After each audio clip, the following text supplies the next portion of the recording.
Room tension.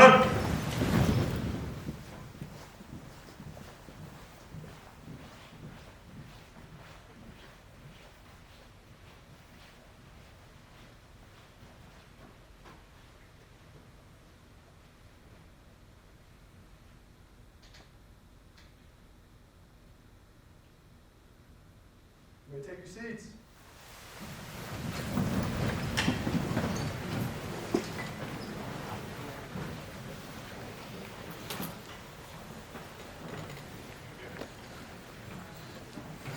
All right. Good afternoon, Detachment 720. Good afternoon, How are you doing on lead lap 1?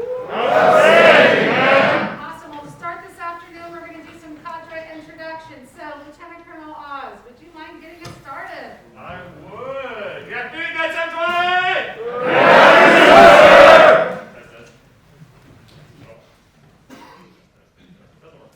All right. I am not the operations flight commander, but I play well on TV. Please hit the next slide. Nor am I tactical air control party, but I wish. We went too many slides. Go back. Go back. Go back 2 slides. There. I wish I had this stand up because he's awesome. It's like Captain America superhero, right? I am more handsome but less physically fit than Captain Strong, but I'll be talking about Operations Flight Commander expectations. As you know, we're very lucky to have Captain Strong. He's 18 years in the military and Special Forces for most of his career. He was prior enlisted, then transitioned over through officer training school to be an officer.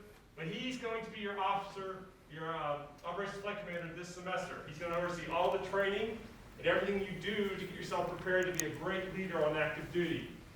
Here's his family and all the great things he does. He has a couple kids, and he is near his home in New York State. So he's kind of come back home, and he's enjoying spending a lot of time with his family. Right now, he's at Squadron Officer School at SOS, which is a school you go through as a captain to prepare you for higher levels of leadership responsibility. So he's doing great things for the Air Force, and he recently returned from a combat deployment. This man has dropped more bombs, I think, than anyone I know. So he is an awesome mentor for those that want to go Special Forces route. Not only to get you ready for the tryouts and trials, but also to mentor you on the path to take when you go into the Special Forces career field for those that choose to do so. Anyone in here can do this, by the way. You can try out for these Special Forces opportunities if you're in any AFSC or major. So consider that when it comes up from time to time. Hit the next slide. Okay, so his expectations that he wanted me to convey to you guys are on this slide. So first of all, accept accountability for things you do. Make it your own. Make it better than it was when you found it, okay? Show up ready to learn, lead, and grow, and fail strategically. Make mistakes to be a better officer and leader, because this is the environment to do so. There are no great consequences for making a mistake here, but on active duty there will be, so make sure you make the right mistakes now to learn and grow and be a better leader in the future. Focus on your academics to make sure you complete your degree plan, and for those of you going to field training in the very near future, you have to focus on your field training preparation, because it's going to be rigorous and also very competitive this year for the selection process. So make sure you get yourself ready and you're prepared when that time comes. And for everyone in the training program, have fun. This is a big family and club. You're not on active duty yet, so you can have a good time while you're with us, okay? Hopefully you take some time to do that. All right, next slide. Yeah, they took it out. Also, safety first. So as we're having fun and doing our rigorous training, make sure you take care of each other, looking out and following the rules to ensure no one gets hurt, and we keep everybody with us on their path toward a commission and completing a degree. So thanks very much. Good luck this semester.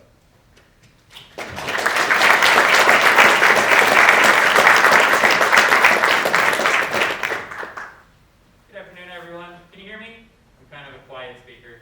All right, I got the up and down. Next slide, please. Next slide, please. All right. I'm your recruiting officer. I am Captain Kowalski. I got 6 years of experience as a cyberspace operations officer.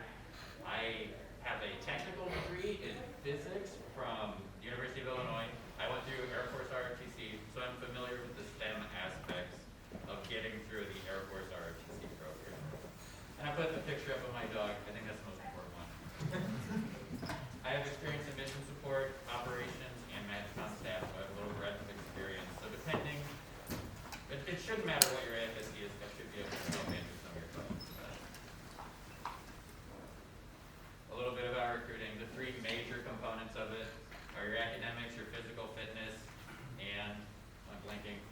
medical clearance.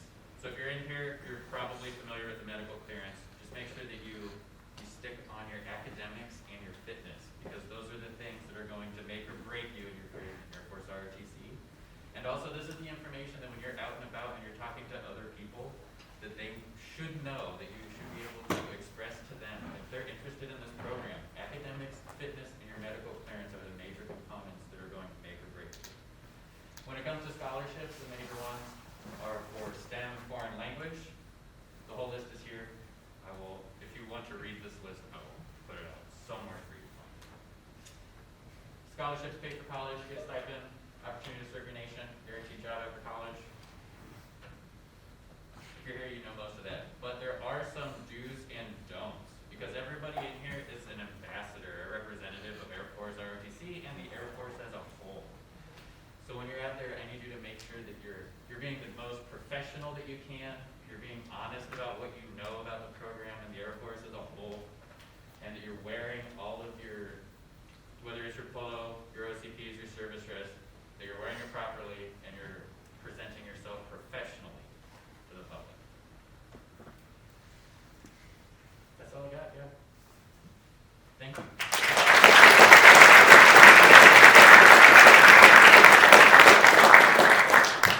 Good afternoon again, Detachment 720, how are you? So I am Lieutenant Colonel Kelly, and I am going to be your education officer this semester. Next slide, please. So a little bit about me.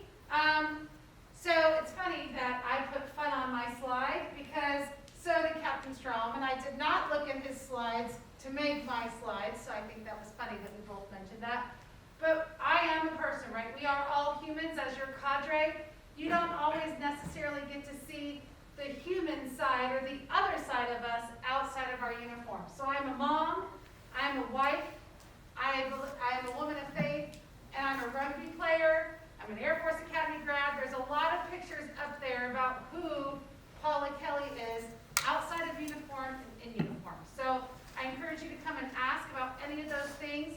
Just like comprehensive airman fitness, those are kind of the four things in that top right corner that keep me clicking. So we have our comprehensive airman fitness. Anybody know our four CAF pillars?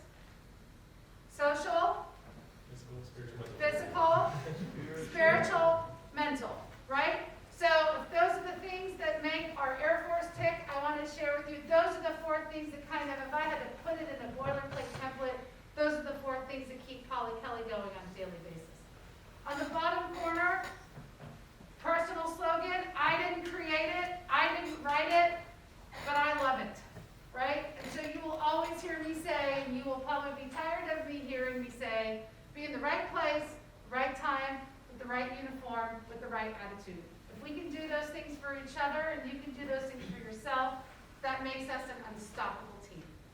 Next slide, please. Here's all the things that I can do for you as the education officer. If it involves something with a course, a school, credits, transition, whatever it is, PDTs, grades, if they're involved in GPA or credits or something touching your academics, please come and talk to me, and if it's not me, I will help you get you to the right person who will help you. I believe in helping one another. I am here as a servant to you to help make this the best experience for you as a cadet so you can be the best leader for our nation, for our next generation. So excited to be your education officer, and welcome to the spring of 2021.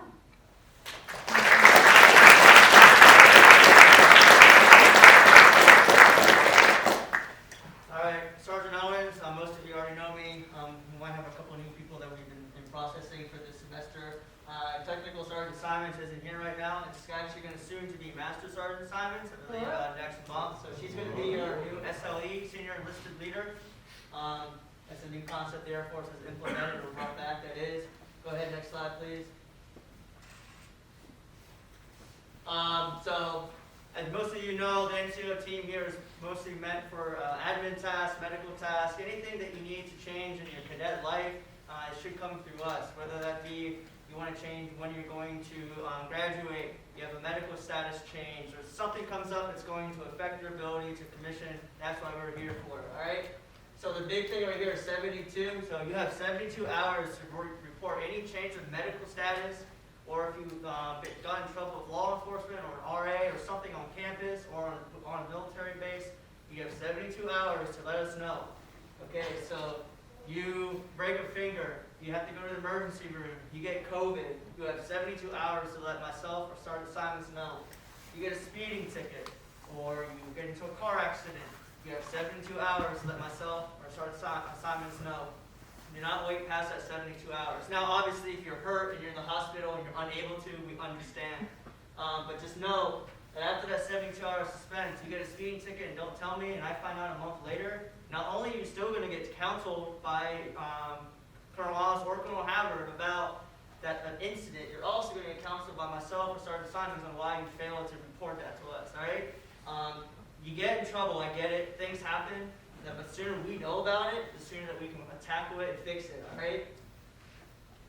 Change of medical status, so you get a new prescription, anything from a doctor, not over the counter. So if your doctor prescribes you anything, you need to let myself know or Sergeant Simons. You get referred for any kind of medical related issues, I mean anything, even if it's something super small and you don't think about it, but then we find out a year later and it could potentially affect your ability to either commission or fly or something like that. The sooner we know, the better. Civil involvements, that includes anything with police, RAs, teachers. You accidentally get accused or you get accused of cheating on a test, okay? You need to let us know. If your teacher comes back at you or a student assistant comes back to you and says, hey, we're accusing you of this, it's an extended period before you find out the actual outcome of those events, but please let us know if you've been accused of something like that by your teachers or a student assistant. Anything with police except parking tickets, unless you're getting like a parking ticket every single day because you park at Wagner every single day and you get tagged every single day. Right, then we need to know about that. But other than that, we don't really need to know anything else that's related with parking tickets. Foreign travel, if you're heading out of the country, cool, good on you. We cannot force you not to do that, but you need to let us know. We'll kind of give you a little briefing, what to expect. Active duty Air Force, you actually can be denied to go to certain countries depending on the current status of that country and the security threats. The biggest thing though with us is I'm confused about AFROSI. So there's a lot of things that are related to this program. If you generally do not understand what you need to do to be an officer, what you need to do to pass class, what you need to do to ensure that you are being a good cadet, just come to us, email us, call us, come into the office. Next slide, please. So we've implemented this technician program as of last year. Please try to utilize this to the best of your ability. If your last name starts with A through J, come to me, K through Z, come to Sergeant Simons. Try to utilize this as much as possible. This is to ensure that Sergeant Simons isn't being bombarded with 50 requests and I get like 2. Okay, this tries to level it out. Obviously, if you have an issue that you don't want to talk to me about, or you don't want to talk to Sergeant Simons about, vice versa, go talk to the other NCO technician. Do know that eventually myself will probably have to talk. We probably have to talk together to get things done. So, but if it's something that you just generally do not want to talk to me about, go to Sergeant Simons, and vice versa. We understand that there's some issues that you may not want to talk about with a certain person. Those are our phone numbers, our emails. You know where our office is located. If you need questions for myself or Sergeant Simons, I can relay back to her. Awesome. I think that's it for us. That's it.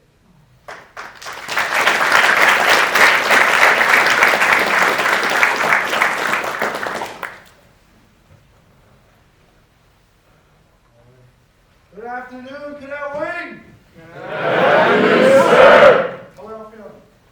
Outstanding, sir! Specifically FTP, how you guys feeling? Oh yeah! Outstanding! Alright, we got wing staff introductions today. Next slide, please. Alright, so we're just going to go over our mission that my staff and I created for all of you guys this semester. We're going to go over each of our wing staff members, we're going to go over expectations and our focus points. Alright, slide. Alright, I want everyone to write this down, take a picture of it, text it on the shelf. I don't know. Just set this down to where you guys can see it.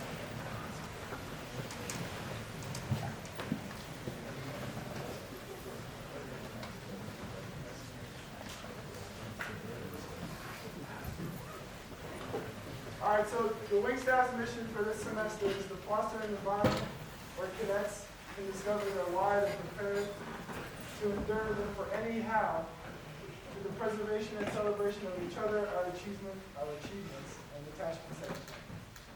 So if you guys have a notebook out or anything, or maybe your notes app on your phone, I want everyone to write down what your why is. What is going to be your reason for any time you come up against any trial or tribulation in ROTC? What's going to keep you going forward? Why are you here? Something that you can look to at the last speed that we're going to have this semester. Because I want you guys to compare it from right now to the last speed lab and see how much your mindset has changed. So take your time to do that today during the day. All right, next slide. So,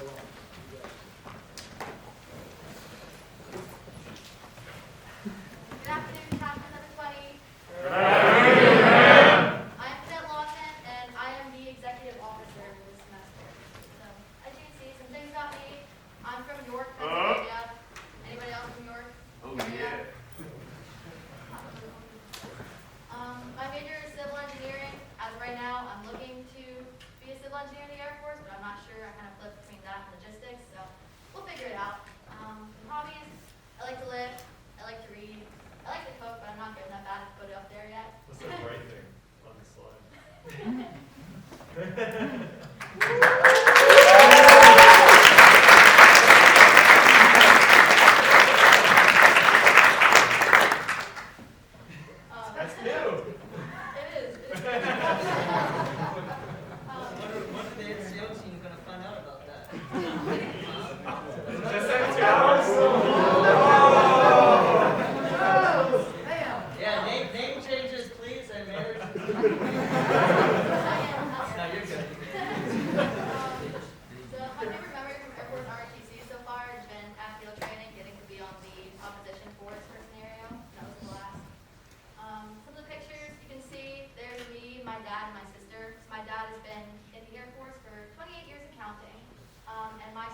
Great. Good afternoon, Detachment 720. Good afternoon, sir. I'm Cadet Levery. I'm going to be your mission support group commander for this semester. So I am from, for better or for worse, Altoona, Pennsylvania, about 45 minutes away from here. Awesome place. The sun never shines. Majoring in mathematics with minors in information science and technology and military studies. Easy. Right. Well, I just anyway, my intended AFSC is pilot, so pending a flight physical, I will hopefully be going to pilot training, which is pretty sweet. I would like to fly the C-17, that's what I'm in the cockpit of in that picture. As far as things I like to do, I like to run when I have two intact legs. I play video games. I follow Pittsburgh sports. Steelers are in the playoffs somehow.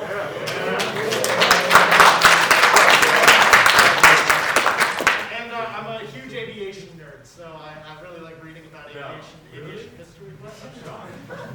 Yeah, so if you want to talk to me about planes, you can do that. We'll probably talk for a while if you like. Favorite memory from ROTC, I was able to fly a B-1 sim when I was on Ops Air Force at Ellsworth Air Force Base in South Dakota, which is pretty sweet. And if that is something anyone wants to do, go on Ops Air Force. You can talk to me about that as well. It's an awesome program. I recommend it to anybody. Pictures. Let's see, bottom left. That's my field training flight, the Tango Troublemakers down in Maxwell, Alabama. It was a good time. Top we already discussed. That's a C-130 actually. C-17. I have another picture just like that of me in the C-17. C-130s are awesome too. Top right, I was on vacation. And the bottom right, that's me giving a brief detailing the potential demise of my arch nemesis, the obstacle course. If you aren't aware, I obtained an extra joint after taking a bit of a dive off of the top of the wall there. Demonstrate. Yes, sir. Excellent. Yes, sir. You're part of SR-71 now, right? Yes, that's correct. The rod in my now new cybernetic leg after it was reconstructed is made of titanium.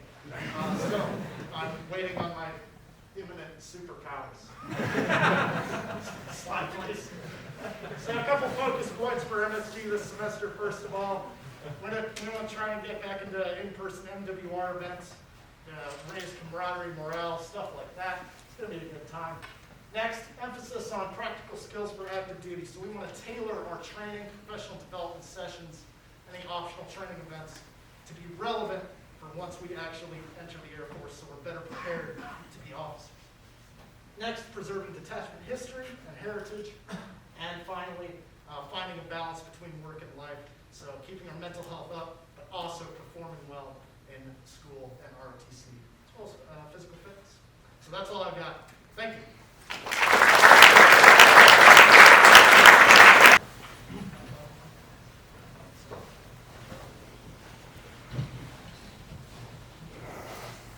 So Cadet Wicks is currently in class. I'll be covering her slides, but Cadet Alyssa Wicks will be your training group commander this semester. She's really looking forward to and has a lot of great things planned. She is from Johnstown, Pennsylvania, really close to Salish. Her major is environmental systems engineering, and her intended AFSC, she's graduating in the fall, will be acquisition. Her hobbies include cooking. She's a very, very good cook, and hiking and board games. And her favorite memory from AFROC is the base visit to Dover Air Force Base. We had some occurrences happen, so it was a really big memory for her. And her picture to the right is with her and her mom and her dad. Her dad was in the Air Force for about 4 years. Middle picture is Cadet Anazelli, myself and Cadet Wicks diving out. I think this was, or diving in our sophomore year, I would say. And then that's her cat, Sofa. That was her brother's cat. Sofa's about 6 years old. And then lastly, last picture is Cadet Wicks and her boyfriend Scott at diving out our freshman year. So some training group semester goals is to properly and adequately train active duty cadets. So like I said before, she has a whole schedule planned with her great staff this semester, and she has a lot of things for you all to look forward to. Meeting objectives, prioritizing academics, and then also developing lasting mentee and mentor relationships. So she is working on creating like a whole group plan to have mentee and mentors to become more comfortable with each other, more so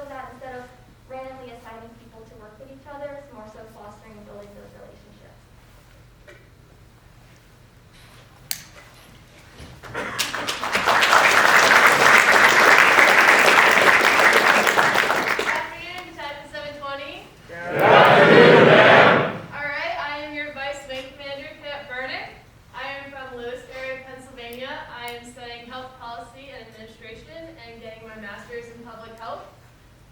So with that, I'm planning to be a public health officer, hopefully, fingers crossed. I enjoy running, reading, and traveling.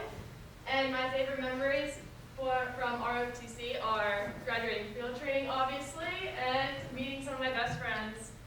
With a little shout out to that coin, Cadet Stafford, here in this picture. Some pictures from field training, my parents and my family up at the top, and then me and my puppy Milka. Love her. All right. Oh, that is a full dog, but she's still my puppy. Next slide, please. Nice. All right, good afternoon, everybody again. I'm Commander. I am from Manasquan, New Jersey. You probably never heard of that. Major is aerospace engineering, along with a couple other happy people in here. Intended AFC, I love to be a pilot, but in the perfect world, I love to be a test pilot. What things I love to do are surfing, automotive photography. You can see in the top right. That's my baby.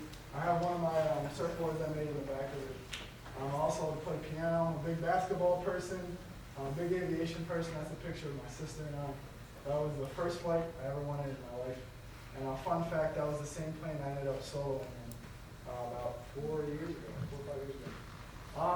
Favorite memories from ROTC? Definitely graduating field training. That was a great day. That's the Lima Lobsters the other day. That was my flight. I had an awesome time. You'll see another great thing from ROTC with the connections I made and the relationships that I have. You can recognize a few familiar faces up here. We love to have a good time here at ROTC, and that's the big part. Have a good time, have fun. That's all I have. Thank you.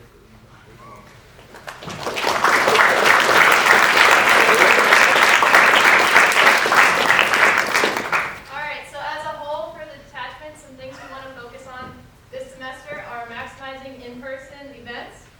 We want to connect ROTC activities to measurable and trackable objectives. We want to increase GMC involvement, and we want to adequately prepare FTP for this summer. We want to enforce standards, professionalism, and respect. And lastly, we want to instill pride and courage in ourselves, our heritage, and our future. Next slide. These are the things we've covered today. Are there any questions?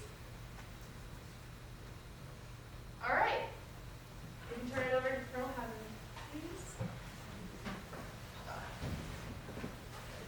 All right, well, welcome back.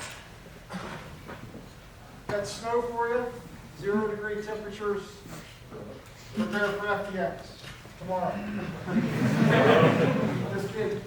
All right, well, welcome back. Glad to see you for the spring 2022 full in-person contact events. Next slide. Some of you have seen a lot of these things. Some of you are new.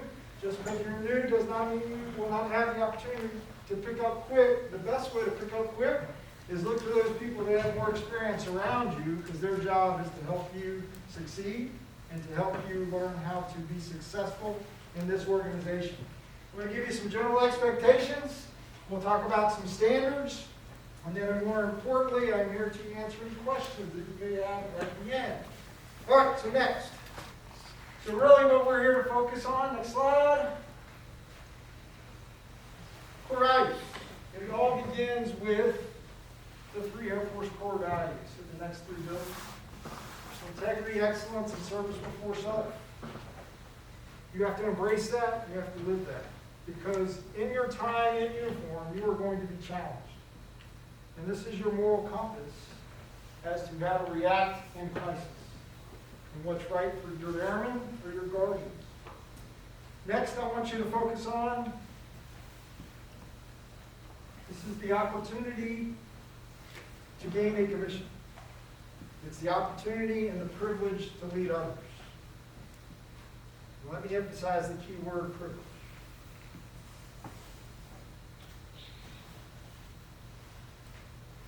As an officer, you are entrusted with America's treasure, our airmen and our guardians.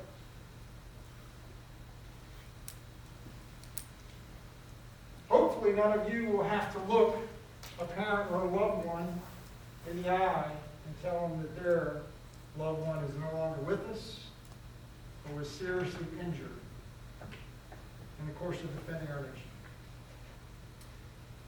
That begins for you that journey for that privilege in securing an enrollment allocation and then completing field training and going on to graduation. So make no mistake, the most competitive part of this program is the enrollment allocation. In any given year, I can guarantee you 100% of the time, that opportunity will not be 100%. Some years it's going to be more competitive than others. Last year was highly competitive. This year is going to be highly competitive. And I project at least next year for you incoming AS 100s, 150 cadets, it's going to be equally as competitive next year. We're at historic retention levels in the Air Force. But it should be competitive to have the privilege to lead. Because you will not get any more intrinsic satisfaction than seeing those you're entrusted to support thrive. That's the whole reason I'm doing this job. I could have checked out long ago. That's the whole reason I've endured 8 commands. Over a decade, I have been in a commander's job. Most people command less than 3 times if they make general officer. So I've been very privileged. And I'm privileged here to be with you today. So what we're trying to do is we're trying to create that culture where we can learn to be that best version of ourselves and become that high-performing team. And you do that through community, caring, and accountability. And accountability starts with me. When I am not performing to a high level, I expect my teammates to hold me accountable. My job is to challenge you to give your best. Because when you've been up for 23 hours and you're running a deployment and those airmen look you in the eye, you got to dig deep and you got to provide them the support they need to thrive, excel, and accomplish the mission. Because an officer is not a 9-to-5 job. You don't get time and a half for working overtime. You get paid part-time. And what I mean by that is, for what I do, if I were to go to the outside world, I get compensated at 3 times the amount. When I was group commander at Andrews, I really ran a worldwide airline. Taking our nation's diplomats, the vice president, secretary of defense, all over the world. The airmen that I was privileged to support in that capacity were on the road close to 300 days a year, representing our country abroad and at home. Next slide. All right, so that's what we're here for. We're here to get you trained, prepared, commissioned. But it starts with recruitment. And as I tell everybody, the best tools of recruitment are the people that you invest in. I can speak about how good the Air Force is, but until you experience and believe that yourself, it's hard to recruit. You are our best recruiter. So the vision is I want you to be flexible air and space leaders, and I want you to always take up that mantle of the lead. The training that you get in this program, when you encounter crisis, whether it's in a uniform or not, if you give your best in this program, I know on that day of reckoning, whether it's in uniform or not, you will be relied upon and you will thrive. You will not hesitate to get involved. You will take proactive action. Many of you will save lives by virtue of participating in this program. So our motto is, we are going loud, soaring proud. Next slide. All right, points of emphasis. One thing that we, and I take ownership and responsibility of that, is not giving you clear guidance as to what Air Force ROTC Instruction 3621 Law 3 says in regard to attendance requirements. You are required to attend 80% of 3 pillars. 80% of your academic classes, 80% of physical training, and 80% of leadership labs. We do not break out here like some universities do, an aerospace course and a lab course. It's a single course. Therefore, to meet that requirement and to pass the one course you are enrolled in, you have to meet that threshold in all three of those pillars. I want that to be perfectly clear. If you do not achieve 80% attendance, after accounting for excused absences, you will receive no higher than a D in a course. Period. No exceptions. All right, so what does it take to be a top 25% cadet in Air Force ROTC? It takes what's listed on that slide here. Some within your control, some not. At least not entirely. Your academics, your physical fitness, that is largely within your control. You own it. I can encourage it. And as much as I'd like to put you on my back and run you faster, I'm not allowed to. So you own it. You own half of that equation to being in the top 25% nationwide. The question that you have to ask yourself is, what are you going to commit towards being in that top 25%?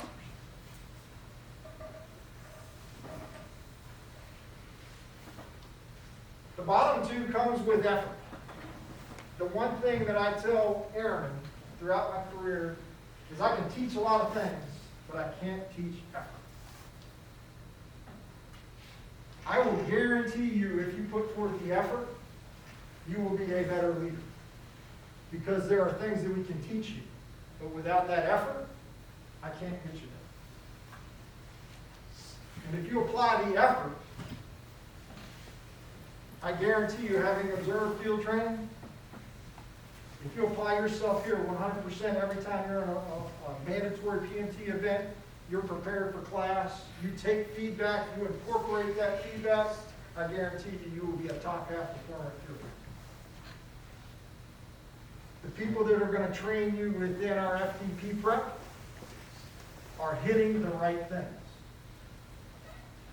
I need you to have faith and trust in them and give 100%. Next slide.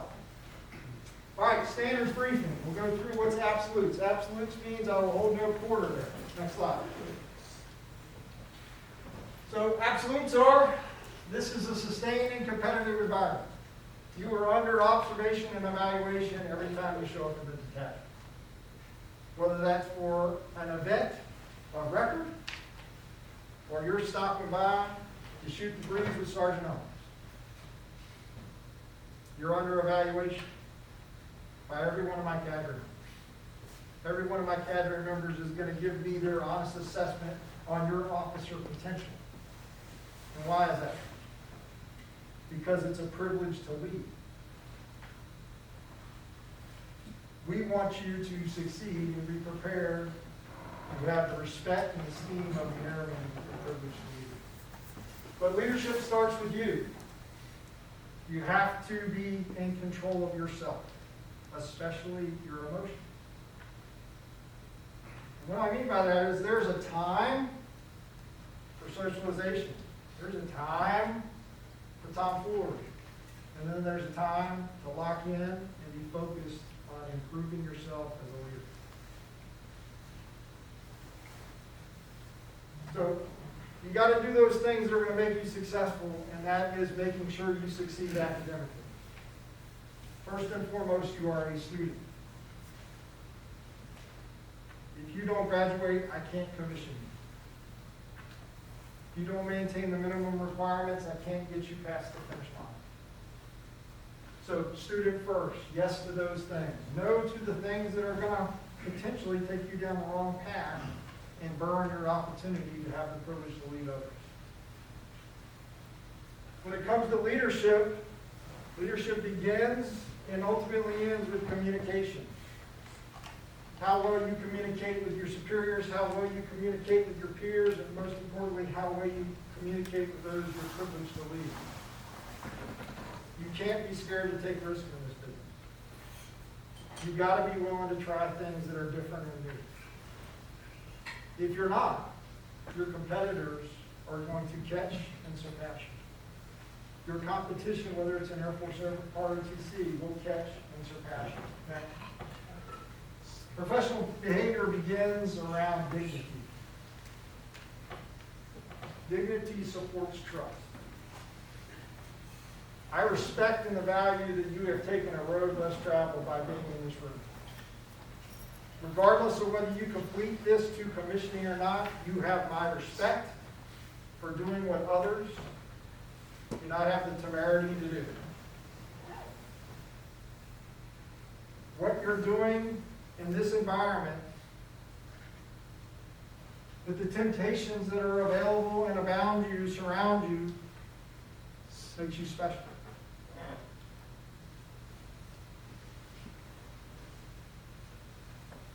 My empathy is, I would find it hard to do at a university this large if I was sitting in your chair today.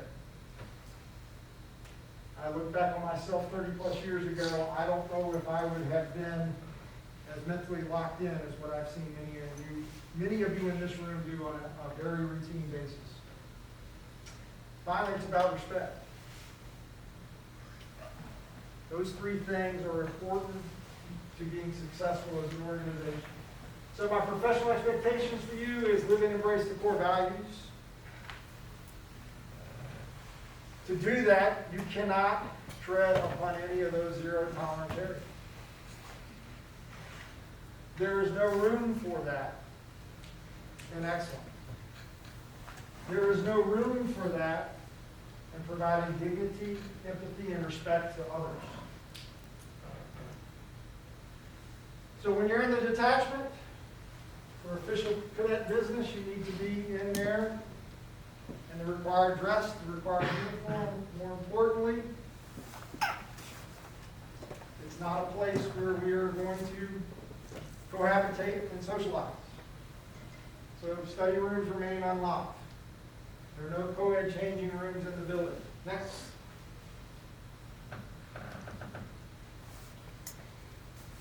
The thing about standards is we have to live up to what our role is.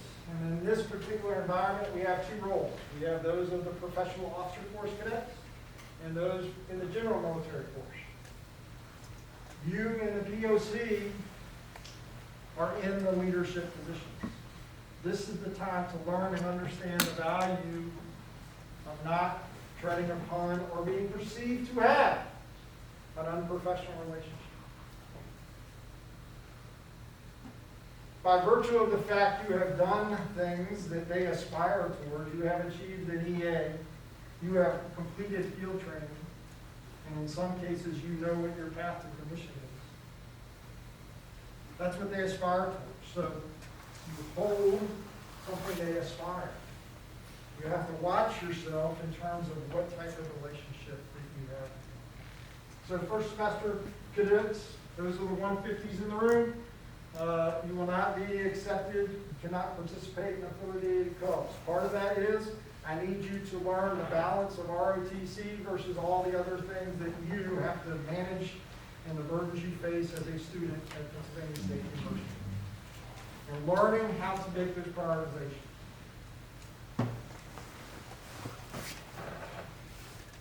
And then finally, it comes back to the standards and accountability of us all. You cannot tolerate illegal or unauthorized activity because that is the same as condoning and performing that activity yourself. Okay?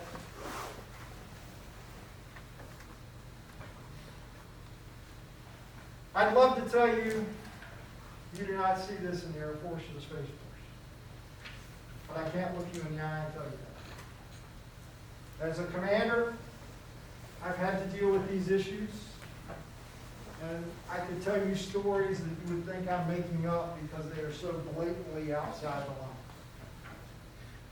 But behaviors are learned, and behaviors grow from what's tolerated. I have zero tolerance for sexual harassment, and I expect the same out of each and every one of you while you are part of this detachment, and more importantly, that you take that same attitude to the next level so you can ensure our future Air Force and Space Force have the right sight picture. It starts with the small things. And what I mean by that, it's idle jokes and conversation. When those are condoned, then it grows into things that spiral into something more. You have to draw the line, and you have to conduct yourself with the utmost professionalism to keep sexual harassment out of your organization. Next. So the Air Force policy is 0. If I catch you doing this, you will no longer be a cadet in Detachment 720. Period of time. If you are a victim of this or you witness this, you need to report it immediately to one of the gathering members. Go back to the last slide where we talked about if you condone something, it's the same as committing that act yourself. I will tell you when it comes to sexual assault, sexual harassment, that is exactly the recipe of what I've seen in 30 years of military experience derive into things that have ripped apart teams. All right, within the university, I'd love to tell you that you live in a bubble, but you don't. You live in an environment where this happens very, unfortunately, very common. Many of you will receive the same alerts I do, about probably 2 to 3 every 2 weeks. Next. The unfortunate aspect is it's not the whole total real picture. Many times the victim is scared to report for various reasons, many times because they may feel that they will be held accountable for committing an infraction themselves. Underage drinking in this type of environment, even when I deal with airmen in Korea, they're first-term airmen, that's the same thing that I have seen as a commander. These people don't come forward because they were condoning and taking part in an activity that was illegal. There's illegal activity of underage drinking, and then there's somebody being infringed upon and assaulted or harassed.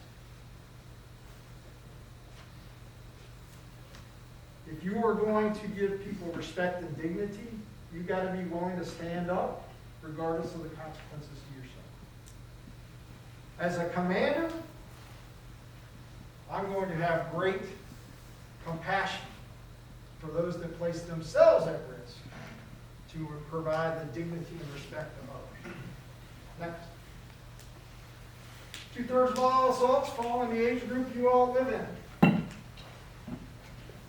Next. 90% knew the victim, or the victim knew the attacker. Next.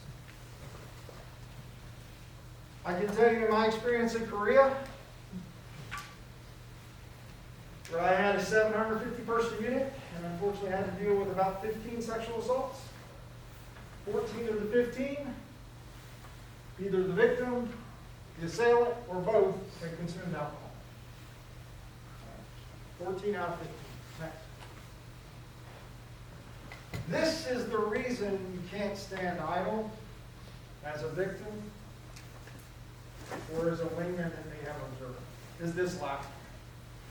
This is where harassment grows to assault, where assault grows to rape, where rape grows to violence in which somebody loses their life. It's the competitive, or not competitive, but the progressive behavior of assailants in thinking they can get away with more egregious illegal activity. Next. So, when it comes down to alcohol being that thing that is the most prevalent factor, that's where you have to make choices.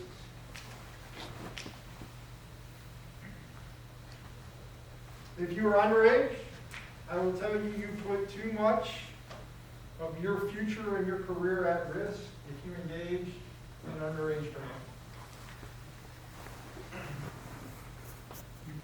I don't care the gender. To being harmed or abused. To potentially risking the opportunity to be mission or not. You can end your career prior to it beginning. But more importantly, when you are impaired, you do not make good decisions either. where alcohol also comes into play with the negative aspects of suicide. Next. Uniform wear, we went over these last semester. I look primarily to the POC to be the enforcers of this area. This is your opportunity to lead, hold, and enforce standards. When it comes to PT gear, we're going to follow the Air Force instruction where saluting is optional.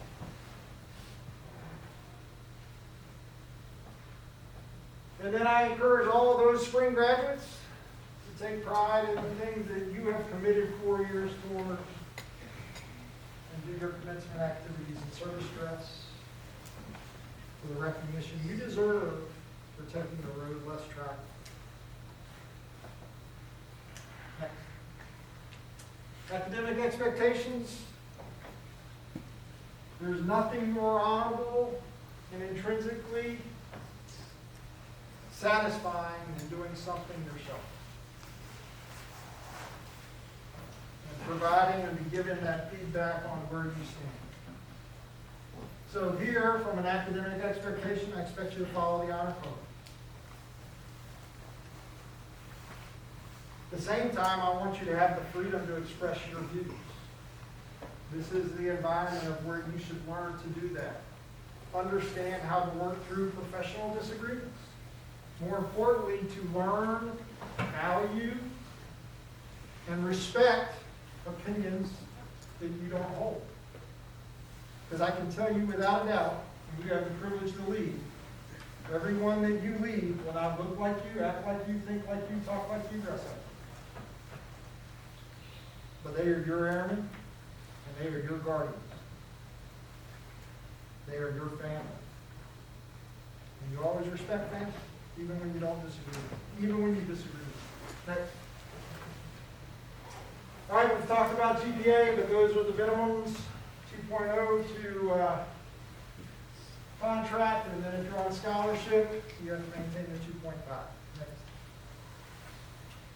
Diversity. We are better together. I went to an all-male institution, and while I learned a lot of great things at Virginia Military Institute, I will tell you I learned more in the 18 credit hours I took at Old Dominion University, because I was not in a bubble of where there was a lot of groupthink. So my experience at Virginia Military Institute during that time was largely conservative, borderline chauvinistic, and very much geared towards picking a fight. Very, very much that aggressive mindset. What I learned when I went to Old Dominion was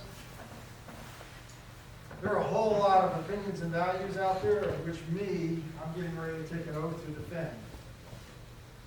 And I have to be respectful, mindful, and tolerant of all. We are a cross-section of society. This debt is that. Everyone is going to hold their own beliefs and their own values. And that's a good thing. Because that helps us as an organization have a stronger moral compass. It allows us to go abroad and to represent our nation the way it should be represented. And to set that example across the globe. And we're called to defend the values that we take an oath to serve. Next. All right, suicide, top contributing factors, go through the bill here. No surprises here. So when it comes to you being young, sometimes you feel boxed in as there's no way out.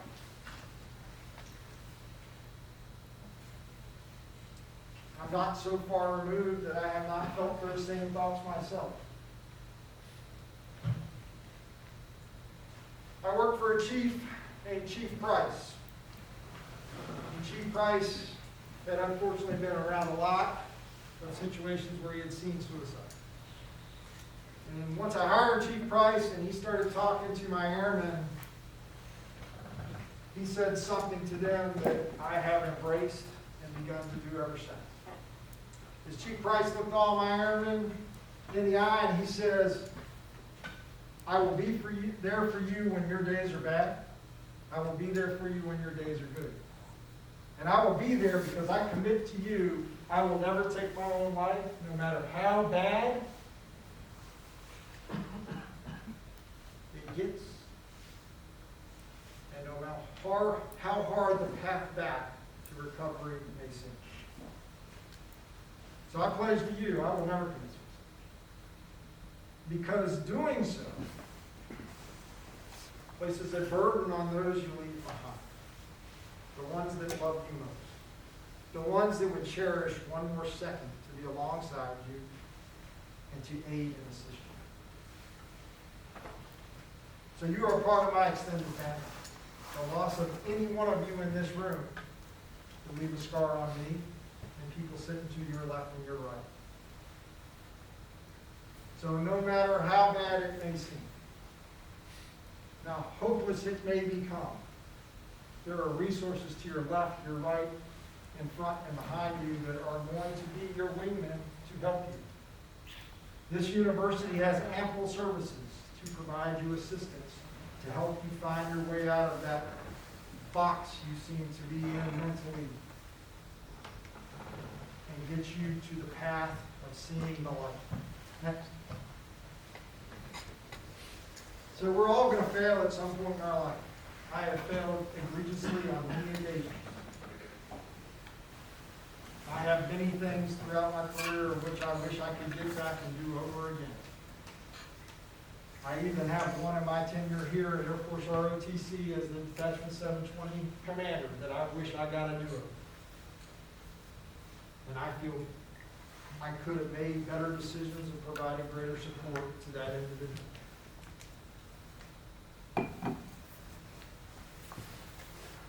But you learn from failure. You embrace it because it helps you grow. And I'm confident that failure that I've had, I may recognize something in the future quicker to where I can engage and help that member be successful. All right, we do that through in the Air Force what's called comprehensive airman fitness, the 4 pillars: mental, physical, social, and spiritual. They provide you the foundation of the things that you can anchor in to give you resiliency, to stand the tough times, and to tackle what seems impossible. But it's about taking care of yourself, first and foremost. Next. Within that, you have to be humble enough to say you need help. We do that in a lot of our everyday activities. We'll ask for help. But somehow when it comes to those things that challenge us most, we get very rigid in not wanting to seek out assistance. But I will tell you, that's the time where you have to reach out. We have many resources here within cadre, within the cadet wing, and the university that can help you through tough times. Nothing is ever bad enough where you have to take your own life. There's no get it back. Next. But we're also here to take care of one another, and that's what family's about. It's about being wingmen. It's a two-way street. It's a cross-check. It's not blind devotion or loyalty. Sometimes as a good wingman, you have to tell people that they're off course. You have to drag them back to the right path. It's not about looking away, and it's not about covering up. To be a good wingman, you have to be willing to sometimes have that professional confrontation. Next. So it's about cadet choices. You are adults. Some of you have experienced that first year away from home. But with adulthood comes accountability. But if you embrace and anchor around the standards that we share together, I am confident that you will achieve your aspirations to become an officer. Make wise choices. And when I say choose your friends carefully, you're going to encounter along your career in the service those that don't entirely support or embrace your choice to live a life of service. But your true friends will. I'll close with, you're not the average college student. We ask a lot of you, and you volunteer to put forth. But it's a more challenging and rewarding path. You will feel more proud of the achievement once you get there by taking on this challenge. Okay? So, that's all I got for you today. But I would like to field some of your questions. And for the new people in the room, we won't leave the room until their questions. Who's got some? Yes, sir. James, Juliet Flight.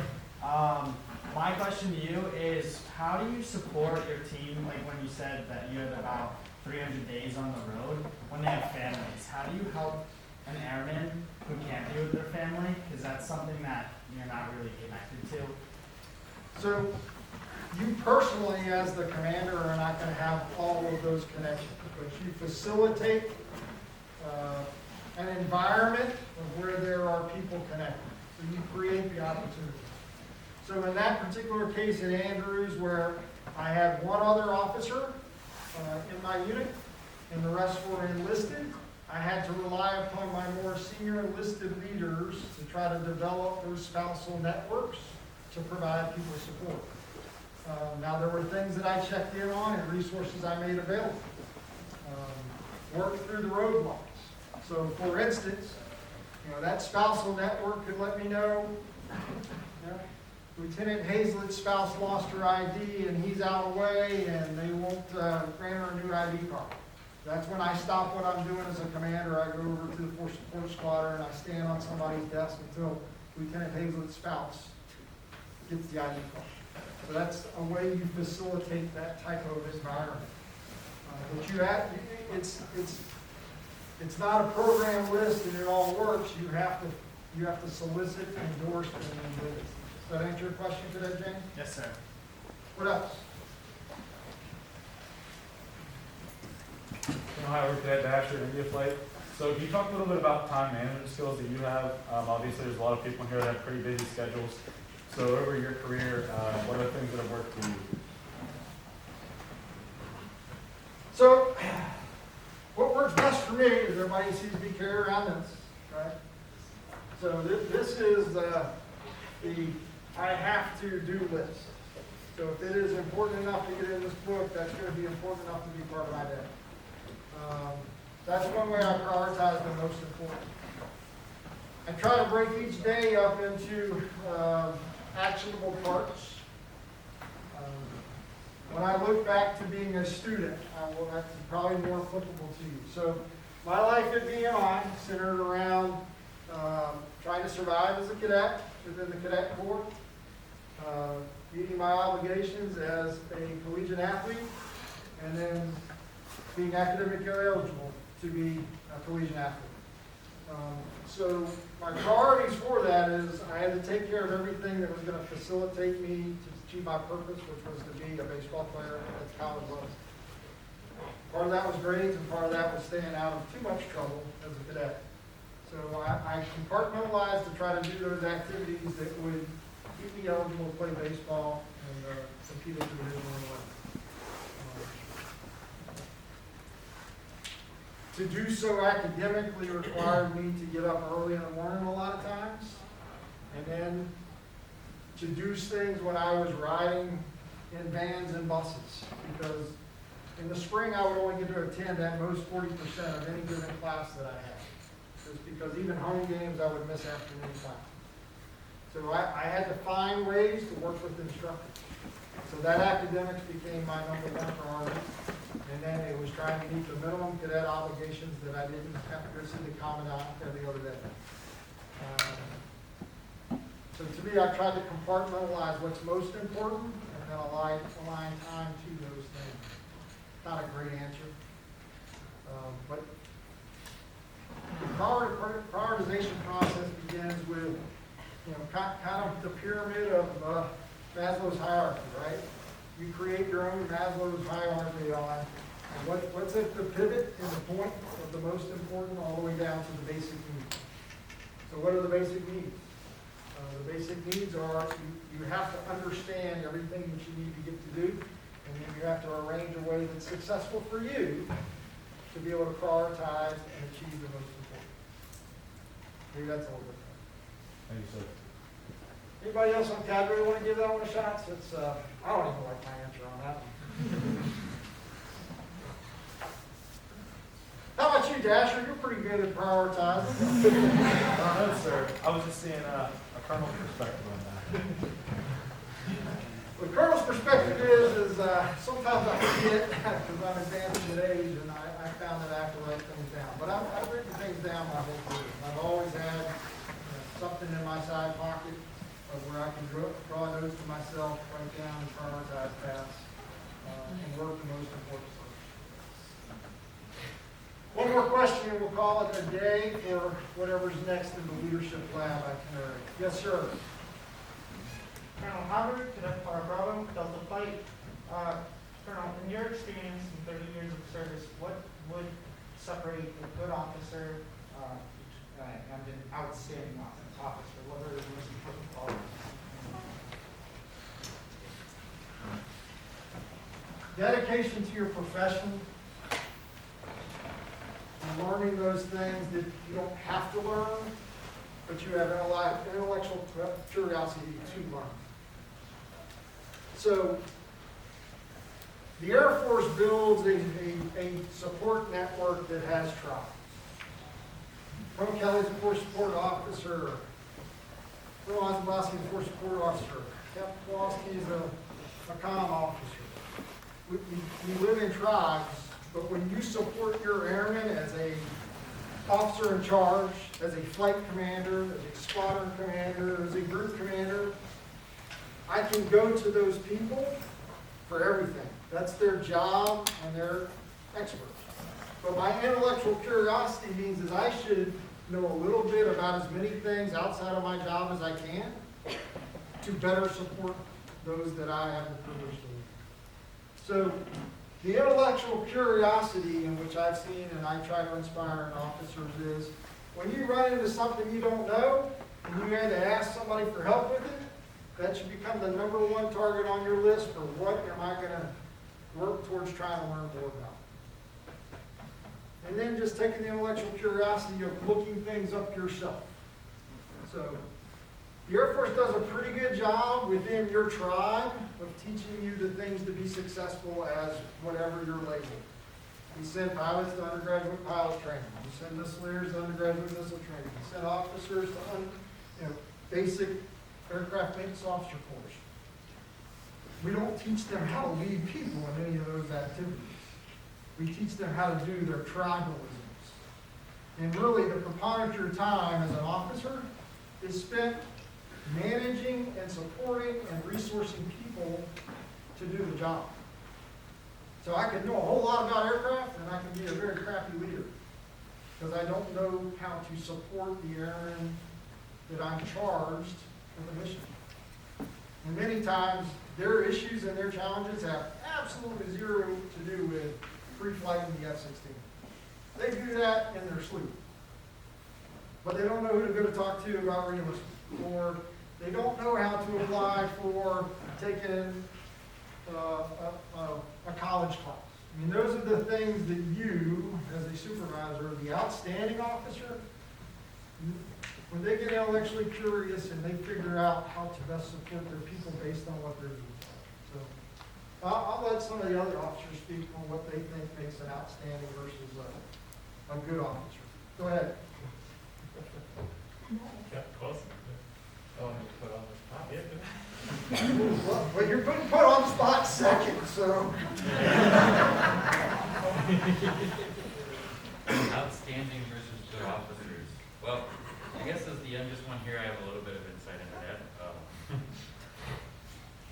The best officers that I've worked with have taken the time to to know their people, to know their jobs, and to know themselves. So they know when they walk into a room, whether it's something they've seen before and they can handle it then and there, or whether they need to go ask for help and who to ask for help. It's all about networking, knowing where your limits are, and knowing when to ask for help when you know that you can't solve the problem yourself. In my experience, sir. Sure. You go ahead. Okay. Well, since one of my ideas is actually very similar to Captain Kowalski, I would say another privilege I've had as an officer, and I would say this is looking to senior officers, but also looking at myself and subordinates, is that having the ability. Council Boss, he's gotta have a video for it. Yes, he is. I was gonna say, it's so kind of distracting, I'm like, what's happening behind me? Having the ability to be humble, right? And so whether that is humble, and actually Colonel Haver did a great example today in our commander's call, right? We saw him be humble and open and honest about something that we as a team weren't doing right, and he owned that responsibility. So being humble enough as an officer to know when you made a sidestep, and there's a book about it, Sharing Success, Owning Failure, right, by Colonel Goldfein, and some of us in this room have had an opportunity to read it. Some of us will aspire to having the opportunity to read it in our curriculum. But knowing and being humble, accepting those failures, and sharing the success with the team. Okay, and I'll share my experiences, what I think makes a great officer, and I'll use an example of one of the best bosses I ever had in the Air Force, Lieutenant General Thomas Sharpey. When I worked for him, he was a Major General, but he was so approachable as a general, it wasn't even funny. I was a Lieutenant Colonel, I walk in his office, he had his feet kicked up on the desk, his executive officer would be the same way, and I just loved him for it. Every time I emailed him about something, he was very responsive, and he signed all his emails Tom. It's a general, and I'm a Lieutenant Colonel, like, I'm the one saying, sir, general.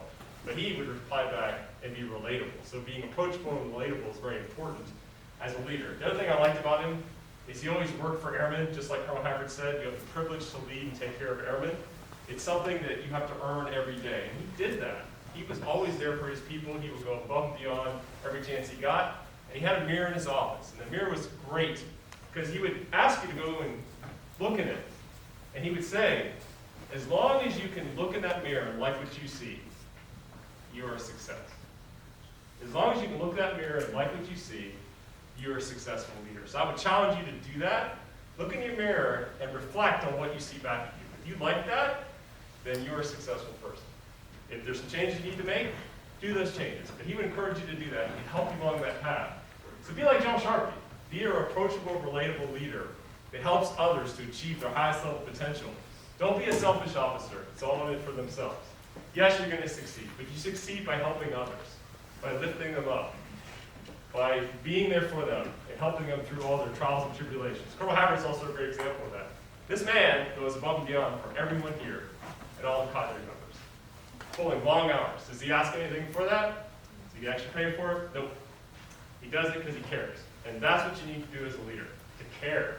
And people are going to know if you care, right? Right, Sergeant Owens? If the NCOs know you don't care, they will stonewall you, they'll talk behind your back and make you look bad. But if they know you're going to go to bat for them, then they'll have your back, right? It's the same thing here. If your fellow cadets know you're going to be there for them, then you're going to be an awesome leader. So that's my perspective on great leadership. Thank you, sir. All right, well, we will not belabor it. We'll turn the show back over to the tall guy. Lexington basketballs. Today, Colonel Jelena, I yield the floor to you, sir.